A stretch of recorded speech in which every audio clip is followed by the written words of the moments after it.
Je veux témoigner pour donner gloire et l'honneur au Seigneur concernant l'enseignement sur le fait de nous réanimer. Je suis arrivée à l'Église en 2007 et l'une des premières prophéties que le Seigneur m'a données était que je lui servirais et qu'il me donnerait des dons. Cette idée ne m'a pas plu, j'étais très nouvelle et je ne comprenais pas ce que cela signifiait de servir le Seigneur. Je crois qu'il s'est écoulé environ 3 ans depuis que j'ai commencé à fréquenter l'Église avant que je ne commence à me questionner et à vouloir le servir. Ce désir a commencé à naître en moi. Ce désir et souhait que le Seigneur me baptise et j'ai commencé à voir les mois et les semaines passer. J'ai commencé à ressentir une profonde tristesse parce que Dieu ne me baptisait pas avec son Saint-Esprit. Le Seigneur m'a fait la promesse que je recevrais le Saint-Esprit dans l'une de ces églises, pas dans celle-ci même où j'allais, mais lors d'une visite que je ferais dans une autre de nos églises ailleurs. Et c'est ainsi qu'à chaque voyage que je faisais, je cherchais l'église la plus proche pour recevoir cette promesse.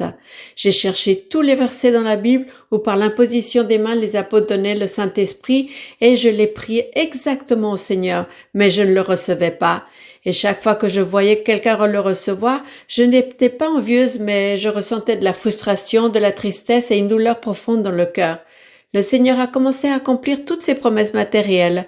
Mais chaque fois que je venais à l'église, je venais avec une profonde tristesse et j'en suis arrivée à penser que Dieu ne m'aimait pas, que j'étais appelée mais pas choisie. C'est ainsi que pendant la pandémie, lorsque l'église était fermée, je lui disais « Seigneur, comment vais-je savoir si je vais bien ou mal, si tu es près de moi ou non, si je n'ai pas le Saint-Esprit, et bien que j'apprécie celui que mes frères ont, je n'ai pas le mien pour que tu me guides. » Alors, pendant la pandémie, comme il n'y avait pas d'église ouverte, le Seigneur a commencé à me donner des expériences spirituelles chez moi.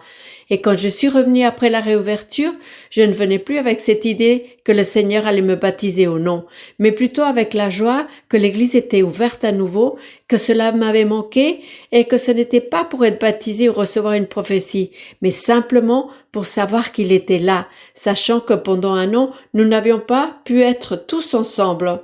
Et le jour où j'ai cessé de ressentir de la tristesse, 1 semaine plus tard, le Seigneur m'a baptisé. Et je rends témoignage pour donner gloire et honneur au Seigneur.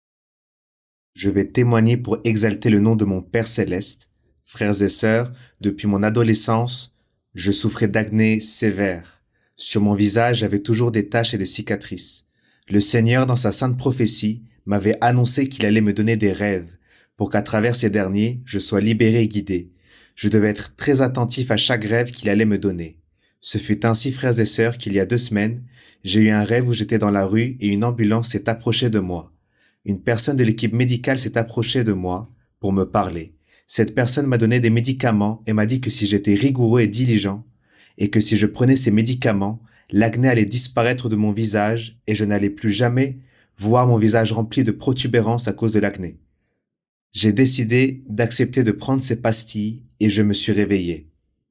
Frères et sœurs, pour l'honneur et la gloire du Seigneur, ce même jour, lorsque je me suis réveillé le matin, j'ai vu mon visage et mon acné avait disparu. Ma peau a changé d'une manière incroyable et les marques des différentes cicatrices et taches avaient disparu.